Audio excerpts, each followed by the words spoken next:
안녕하세요. 형광펜 성경이 제공하는 성경 공부 오늘은 마태복음 21장입니다. 예수님이 예루살렘으로 들어오실 때 좀 말을 멋진 걸 타고 들어오시면 좋은데 나귀와 나귀 새끼를 타고 들어오십니다. 이것은 스가랴서에 예언된 말씀을 이루게 하기 위해서 시온에 따르게 이르기를 네 왕이 너에게 임하는데 그는 겸손하여 나귀 곧 멍에 매는 짐승의 새끼를 탔도다 이 말씀을 이루게 하기 위해서 오시는 거죠. 물론 사람들은 자기의 겉옷을 그 위에 얹기도 하고 그리고 길에도 이렇게 펴기도 하고요. 나뭇가지를 베어서 길에 펴기도 하고 앞뒤에서 무리들이 소리질러서 다윗의 자손이여 뭐 호산나 이렇게 찬양을 합니다. 높은 곳에서 호산나 하더라. 여호와여 구하옵나니 이제 구원하소서. 여호와여 우리가 구하옵나니 이제 형통케 하소서. 여호와의 이름으로 오시는 자가 복이 있으며 우리가 여호와의 집에서 너희를 축복하였도다. 이 시편 118편의 말씀이 이 찬양이 불려지는 거거든요. 6월절 시즌에는 이 시편 118편이 굉장히 많이 불려집니다. 왜냐면은 6월절 찬미 1부, 2부가 있는데 그게 시편 113편부터 115편, 찬미 1부고 2부 때는 116편부터 118편이 불려져요. 그래서 이 찬양이 막 불려지는 상황에서 이제 예수님이 예루살렘에 입성하실 거죠. 너무 멋있지 않습니까? 원래 성경을 보면은 구약에서 그 천사들이 막 찬양할 때 거룩하다 거룩하다 거룩하다 그럴 때 여호와 하나님이 딱 등장하고 그랬었잖아요. 이사야서 6장을 보면요. 그것처럼 지금 막 6월절 시즌이라서 그 6월절 찬미를 막 하고 있을 때 예수님이 쫙 이렇게 등장을 했던 겁니다. 하나님이시니까 하나님의 아들이니까 당연히 그래야 되겠죠. 성만찬 끝난 다음에 제자들이 그 찬미하며 감람산으로 나아가니라 그러잖아요. 그 찬미하다가 다 이런 노래들을 해야 되는 거예요. 6월절 찬미를 하는 겁니다. 이 시편 118편 되게 중요해요. 여기도 그렇고 다음 장도 그렇고 다다음 장까지도 그럴 겁니다. 이게 자주 나오면서 예수님이 이 말씀을 인용을 하십니다. 어쨌든 근데 사람들은 많이 몰랐어요. 예루살렘에 들어가셨는데 성이 소동하여 가로되 누구냐라고 물어보고 무리가 가로되 갈릴리 나사렛에서 나온 선지자 예수라라고 대답을 하거든요. 예루살렘에는 원래 그렇게 많이 살지 않아요. 큰 동네가 아니기 때문에 그렇습니다. 근데 그 6월절 같은 그 큰 절기가 되면은 하나님 말씀을 지키려고 하나님께서 6월절이라든지 아니면 뭐 77절이라든지 그럴 때는 너희가 성전에 와서 예배드려라 그것을 명령하시지 않았습니까? 그래서 외국에서부터 많은 사람들이 와요. 적게는 60만 명, 많게는 250만 명까지도 보는 사람들이 있습니다.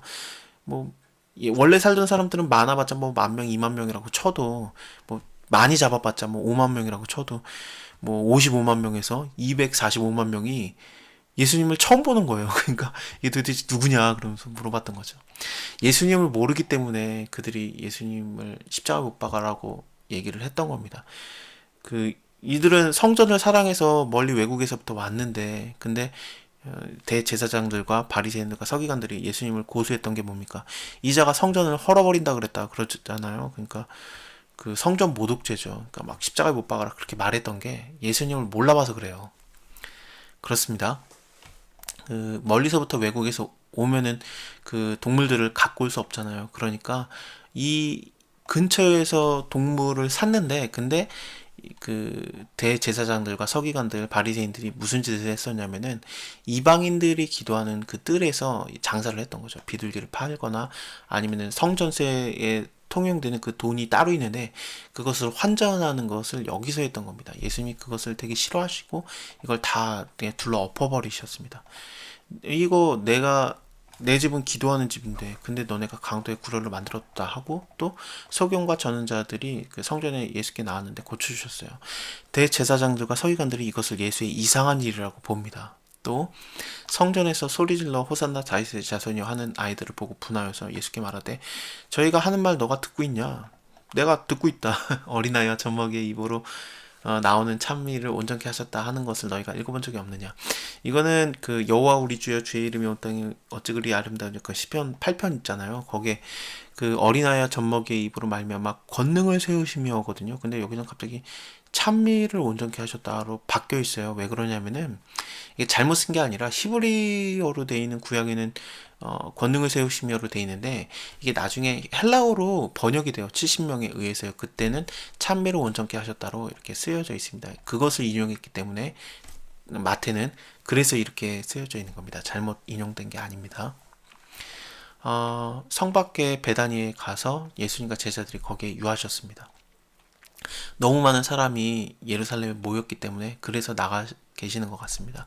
이른 아침에 성에 들어오실 때 시장하셨어요. 배가 고프셨는데 무화과 나무를 보고서 가사 그 잎사귀밖에 없는 것을 보시고 나무에게 저주를 하세요. 영영토록 너에게 열매가 맺지 못하리라 했더니 무화과가 마르거든요. 이게 도대체 뭔가 그 6월절은 3월이에요. 근데 무화과 나무에 열매가 맺히려면 6월이 돼야 됩니다. 어차피 열매가 맺혀지는 시즌은 아닙니다만 근데 쓴 열매가 조그만 게 나기는 난대요. 이게 탁시라고 불리는 건데 네, 그 너무 배고픈 그 농부들은 그거라도 먹기라도 한답니다.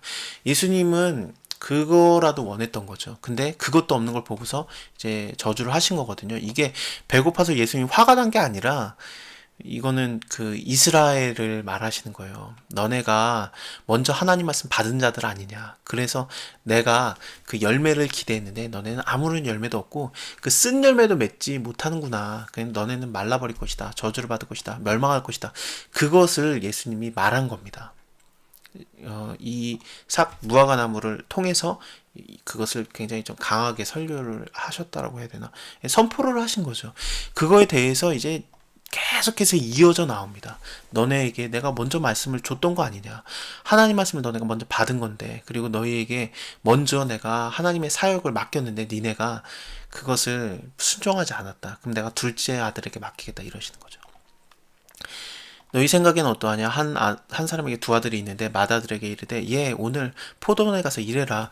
먼저 말씀을 주신 거고 또 하나님의 사역에 동참시킨 거예요. 근데 가겠다 해놓고 안 간 거예요. 순종하지 않은 겁니다. 근데 둘째 아들에게 가서 이같이 말했는데 대답하되 아니 나 안 합니다 그랬는데 후에 가서 뉘우치고 갔어요. 순종했던 겁니다. 둘 아들 중에 누가 아비의 뜻대로 행하였느냐? 둘째 아들입니다. 내가 너에게 진실로 말하는데 세리와 창기들이 너희보다 먼저 하나님 나라에 들어갈 것이다. 이들이 둘째 아들 같은 자들인 거죠. 요한이 의외도로 너에게 왔는데 하나님 말씀 먼저 줬는데 너네가 믿지 않았다. 근데 세리와 창기들은 믿었으며 너희는 이것을 보고도 종시 미치지 않는구나. 다시 또 한 비유를 듣습니다. 그 한 집의 주인이 포도원을 만들고 산울로 두르고 그러니까 울타리를 두르고 거기에 집자는 구유를 파고 망대를 짓고 농부들에게 세를 주고 타국으로 떠났는데 실가 때가 가까워서 그 실가를 받으려고 열매를 원했던 겁니다. 근데 자기의 종들을 그 농부에게 보냈는데 농부들이 종을 잡아서 하나는 심히 때리고 하나는 죽이고 돌로 쳐고 하나님께서 선지자들을 계속 보냈는데 그들이 죽이고 돌로 치고 그랬었거든요. 이스라엘 사람들이 그것을 지금 비유로 말씀하시는 겁니다.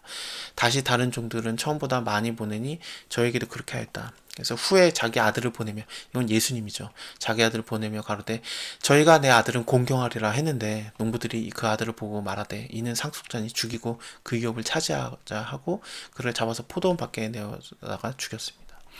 그러면은 포도원 주인이 올 때 이 농부들을 어떻게 하겠느냐? 저희가 말하되 이 악한 자들을 진멸하고 포도는 제때 시가를 받칠 만한 다른 농부들에게 세를 줄 것이다. 그러니까 하나님의 사역에 다른 자들이 이제 초대를 받아서 동참케 된다라는 걸 얘기를 하는 거죠.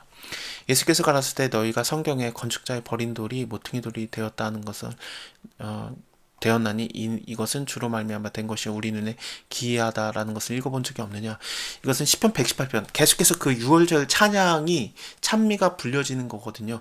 이거랑 연결되는 게 뭐였겠습니까? 호산나 다윗의 자손이여 오시옵소서. 그게 이어졌던 거죠. 여기도 시편 118편 25절에서 26절이잖아요. 근데 그 건축자의 버린 돌 이것이 모퉁이 돌이 되었다. 이건 22절 23절이니까 그 호산나 주의 이름으로 오시는 이요 바로 그 앞에 나오는 절입니다. 이것을 너네가 왜 못 들어봤겠냐. 지금 불려지고 있거든요. 당연히 읽어봤고 지금 들려지고 있는 겁니다.